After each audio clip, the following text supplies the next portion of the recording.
Hey guys, so welcome back to my channel. It is your favorite girl Mpomshe, and if you are new, hey sis, what is good? And if you're a returning subscriber, you know I love you, you know I appreciate you. So guys, as you can see, today I'm not really feeling too well. As you can see, I don't know, I'm having an allergic reaction to something. I don't really know what it is, but I went to the doctor and I got some pills. So please excuse how my face is looking. Like, I know I'm looking a little bit swollen. I honestly don't know what I ate or what is causing this, but that's why I'm saying I just went to the doctor and I got some pills. So please don't be in my comment section saying, oh my gosh, you look different, or oh my god. Like, honestly, I don't know what I ate, but also I can't just assume that it's something that I ate, because I was fine 1 minute and then the next minute I was just like puffing up. I was actually way puffed up than this. Actually, my face was looking way bigger than this. I look like a little fat cook, you know. So I think it's coming down now, but the show must go on. So please don't be in my comment section like I'm like. So today, guys, I just wanted to tell you guys a story. You know what, guys, when you come to Johannesburg, the one thing that you need to just know is this is not your mother's house. How people do things here, how you will get scammed in Johannesburg, it was just, remember, this is not your mother's house. Like, I feel like because I've lived in Johannesburg for so long, I can live anywhere. I can live anywhere because, you know what, I have been scammed. I have been, like, really, I've been through the trenches living here in Johannesburg. So I wanted to share a story with you guys. So I remember I just graduated from university and there was this place. My friend calls me up. She's like, yo, Chomi, this CV how and your qualifications, more blinking SO they're hiring. It was actually a place, I don't want to say a place, is it a company? Sort of like a factory. Go Waitville. And she's like, Chomi, bring your qualifications, for a skills development program. And I was like, oh, okay. Because I had been home for so long, you guys. I was so over being home and I just wanted to be productive, right? So when my friend called me, I was like, oh, okay, here's something. Ola, guys, vroeg in the morning. We get to Waiteville. When we get there, they're like, oh, but they're still conducting interviews, but you need to fill in some papers, and those papers, like where you live, your account details and whatever. All this before the interview. So I'm asking my friend, like, yeah, my friend, all our account details and everything before the interview. Isn't that weird? She's like, actually, but we just want a job. We fill in those papers. More closure stipend. They're like, stipend is going to be 2.5. Oh, exactly. We're hyped now, guys. We're hyped. Now we're we're exchanging questions. I'm like, no, Shumi, what if they ask what? So we're trying to remind each other some of the things that we studied at school, some just general interview questions that they might ask. We get there. They ask us to present them with the papers that we had filled in. So that's exactly what we do. There wasn't even an interview, guys. It was like, oh, they just asked us our names, and then when we graduated, and that was it. They were like, okay, guys, no, you got the job. Classes are gonna commence on Monday. I think it was a Thursday or Wednesday, but it wasn't Friday, but it was like Thursday or Wednesday. Not to make me excited, like, oh my god. Finally, something is pulling through, like, because after graduating, you know that long wait, like, it will drive you crazy. So I don't want to lie, already I was in the trenches, mindset and everything.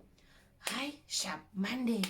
Oh, I tell my mom. So my mom, she sends me money for transportation. Guys, imagine we get there Monday. There's, let's say, 1,000 of us, maybe. I don't know, or let me know. I don't remember, but there was a lot of us, guys. There was a lot. There was a lot of us. And as we're sitting, like, we're still waiting for the people to come and present whatever it is they're gonna come present to us, because they're like, no, guys, sit in this hall and then someone's gonna come and present whatever they're gonna be presenting. Okay, cool. We're all sitting there. As we're talking, we're exchanging like details, like, oh no, I graduated from DJ, I studied whatever. And then this one is like, oh no, I studied education. So as we were sitting there, we were realizing we had all been studying something different. From your psychology, from your law, there were so many degree variety in terms of studies and degrees. No studies the environment, what no, not really the engineering, the N6 guys. There was everything you can think of, guys. It was there. It broke my heart. I'm like, so this is what's up there. Like, we all graduate and we find ourselves in these kind of predicaments. It's fine, guys. There's this guy, he comes and he addresses us. He's like, hey everyone, welcome to, let's call it private housing. Welcome to private housing, and don't worry, we got your back here. We're gonna be training you guys on different skills and different opportunities. There are so many things outside of your degrees that you guys might want to explore. So don't just limit yourself to what you studied at school and whatnot. Like, he's giving us that speech. Okay, sharp. Then to end it off, he says, you know what? And if you know someone who needs a job or an opportunity, please don't be scared to come with them tomorrow, so that Libona, they can be part of the skills program. Okay, everyone is happy, guys. Everyone is like, yo, I'm gonna recruit my friend, yo, my neighbor, yo, everyone. Luckily now I was like, no, I don't know anyone, or I couldn't think of anyone at that time. So I was like, okay, it's fine. We report for duty. I think now the following day is like a Tuesday or Wednesday. And then I go, okay, we're still sitting in the same hall. Nothing is happening. So they're like, no, we're gonna divide you guys into different categories. Babaling interested in airline, what, one side. Babaling interested in what. So they were gonna like try and group us now. Okay, no stress again. I don't have a problem.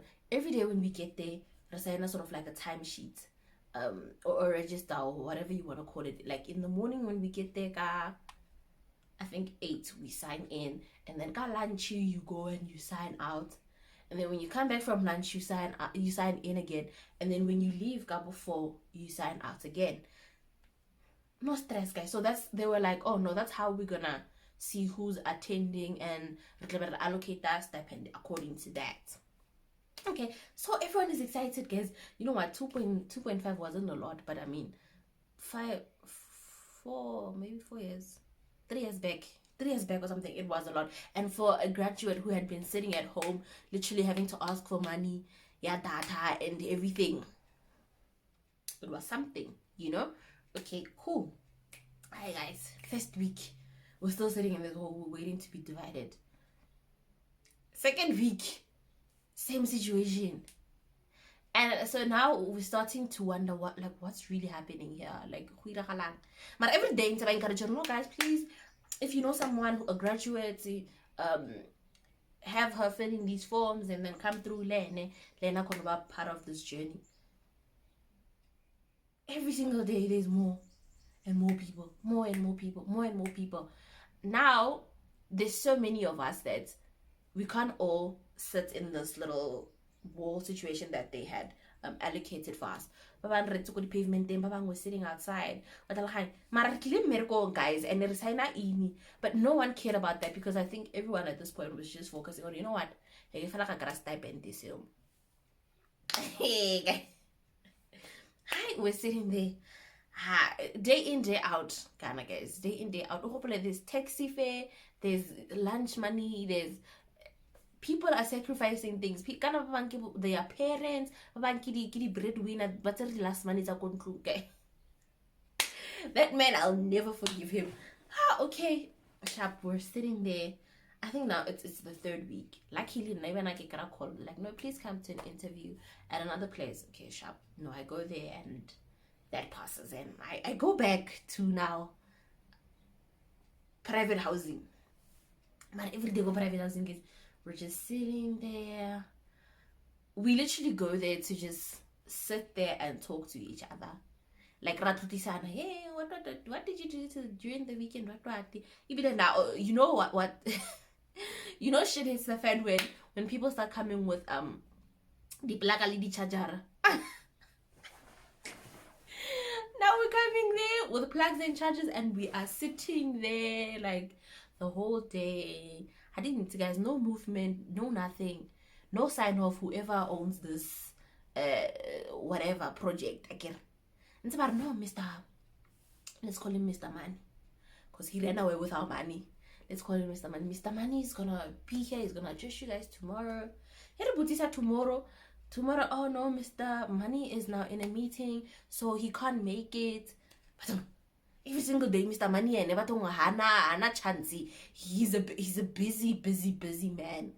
Okay, I think mid-month, Mr. Money finally comes and he addresses us.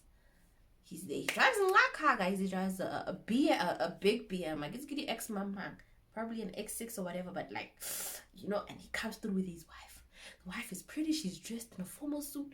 Lena dressed in a formal suit, Mr. Money. Okay, now we're starting to believe, yo, guys, like, this is what we've been waiting for. We're probably gonna get our answers now. I don't know, but I think because we saw the car he was driving and he looked like an honest man. He stood there, and you know what he says? He's like, yo, guys, I've got a church go Katlegong. Okay, since we're not gonna say his name, he's like, no, I've got a church go Katlegong. My congregation believes in me. What? I will not lead you guys astray. Guys, on top of that, we're like, this is a man of God. Men of God. Our prayers are answered. Hi, men of God, our address. Okay, now everyone is men of God is saying the right things. Men of God is saying the right things, fam. Men of God is saying, for next week, you know, he's got friends, go retail, he's got friends everywhere, guys. He's got friends everywhere. But we believe him, you know why? Because men of God, guys, how can you not believe men of God? I don't know, let's change you go home. Wait. Hi, sharp. The week. Friday. Where is the man of God? Following week. Monday. Where is the man of God? I know Kibudi 20 something, guys. Kibudi 24, 25. Now, okay, it's fine. We're used to sitting here, and we have accepted that this is our situation, and it's fine. 25 years, we're starting to ask each other, guys, stipend. Guys, Kante, bara stipend, what's going on and what's up with that? Everyone's like, no, don't worry. The people who work there, supposedly, that's people are shady. Johannesburg. So the people that work there, they're like, no, don't worry, guys. Stipend some like 31. Okay, now everyone is just, that's the only thing we're looking forward to now, because it's like we've been coming here and then so at least let's look forward to just getting that stipend, and just, you know, 31. Guys, you can feel it in the air. Everyone is excited. Tomorrow is tomorrow. Everyone is just like rehyped, guys, you know. Although we've been coming here and wasting our time and everything like that, like, at least it will pay off. 31.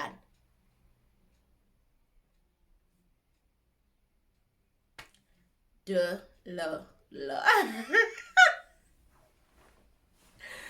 31, guys, we're sitting at the gate now. Factory, I think it's wait. So the gate is closed, and like, just the emphasis on how many students or graduates were there. Like, guys, we're all standing outside the gate. We are asking each other, guys, what is happening? Guys, that warehouse or that little factory situation, how next? Hahuna save. There's nothing left. Guys, there's nothing left of it. You know what is? There's nothing left of it. Gate like it's closed. Now we are sitting there. We are waiting for our stipends, guys. Men of God to guy. We've got this man of God's number. Arabic call. You have reached the voicemail line of what? we are all like rachenchisana, like no when I'm okay guys, I don't know 30 minutes when I'm like every single one of us is like, no, please somebody try him.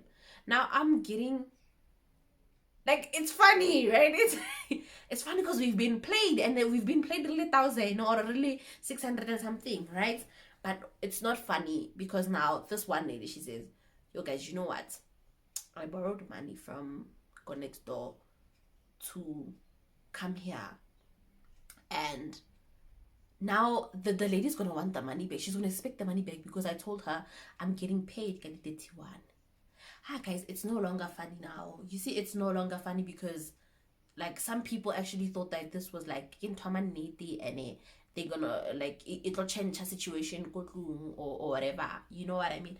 So it's no longer funny now. Now we're sitting on the sidewalk like, guys, is this really happening? Is this really happening? So someone was like, you know what, guys, let's call service seater. They're gonna solve our problems. Hello. Hi, ma'am. We would like to ask if you know about a training program in Waitville. So the person who is accountable for all of this is Mr. Money. Do you know him? Oh yes, we know him, Mr. Money. I think they said like the money had already been transported in to his account, transferred to his account. Man of God, you go do us like this. Guys, we're all sitting there and we are all baffled. Like, no, this can't be happening. No, this can't be happening, guys. This can't be happening. So we convinced each other. We're like, okay, well, you know what, guys? Let's leave and then we'll come back tomorrow. We'll come back tomorrow. Maybe tomorrow's gonna be a better day. Don't worry. Maybe he's gonna be here. Hi, sharp. Tomorrow, Reda. Any changes? No changes, guys. Nothing. Not that man. Nothing. There's nothing. He's not answering his phone. He's not picking, like, nothing. Even his children. I get his children. When are we getting paid? They're like, no, I don't. Only to find out they were all working together as a family. Guys, you know, I'm so angry. I might just mention that the name of this family. Hey guys, they played us, those people. They played. Imagine the qualification. You know what? Okay. I think to sum everything up, what I realized that they did is they took our qualifications, ne? They sent them to service CETA with our signatures and everything, and they made this seem like it was a legit project or it was a legit skills development program thingy. They hired out that warehouse school Waitville to try and maybe convince the people of service CETA that, you know what, they even have a place where they're going to be teaching and everything like that. Only to find out that these people, they took our qualifications only to go claim money for themselves. They are now benefiting off of our 3 and 4 year sweats. Tako vet, tako UJ, tako UP, tako University of Venda, tako University of Limpopo. Because Pablo graduated from somewhere. UT vet, UT, one time. So what made me really angry was, could a black man really do this to us? A black man who had children. You know what I mean? Does he know the pain of people having... I can just imagine that lady who said, you know what, guys, that's not funny because I had borrowed money from next door. You know, so that's what I'm just saying. Like, Johannesburg, guys, they will play you. They will play you. You need to be careful when you send out your qualifications. Do research on that company, guys. Don't just go throwing your qualifications everywhere. People make money from your qualifications, whereas you benefit nothing. And I'm not getting the effort, 4 years or 3 years in that program, that specific degree that you acquired. So you always need to be so careful about where you throw your qualifications. You know, I know as a graduate the desperation. That's what I'm saying. This is funny because it was me. I was that graduate. I was that desperate person who really wanted a job, who really wanted a chance, who really wanted to change. what was happening, you know what I mean, who really just wanted to stand on her own. But don't ever let that cloud your judgment. So you need to be super careful about where you throw your qualifications, guys. Like, for real. For real. Not just in Johannesburg, but anywhere. Scams are real. Like, people play us and this person had been claiming money for a good 12 months from service seater. He said he was going to give us a stipend of 2.5. So let's say take that 2.5 and multiply it by 1,000 of us, or 600 and what you know what I mean. He played us and he made a fortune off of our own qualifications. But what I think is, and he thought he was smart, you know, but now I believe karma is a real thing. Karma is a bitch and it will catch up with you, you know. So I feel like that man, it's gonna get back to him. Got 10 falls, you know. You don't take people's hard work and use that for your own benefit and not think what the next person it will affect them. Batho ba bang ba rapela, batho ba bang batho ba bang ba rapela, you know. So I think even if he enjoyed the money or whatever, but his karma is a bitch. Karma is a bitch. So guys, please, I know though it's like, oh my gosh, imagine. Please just be careful. Be careful about where you send your qualifications to, guys. I got played, so I know how it feels, you know. And I could imagine for someone who's really, really desperate, who really needs it, how it would feel, you know. So thank you for listening to my story time, girl. I will see you guys on my next video. Hopefully I'll be looking a whole lot better and feeling a lot better, because right now, oh my gosh, as you can see, my eyes are starting to tear up. I feel like I need to take the makeup off and the wig off and just let my face breathe. So I'll see you guys on my next video. Thank you so much for watching my content. Mwah!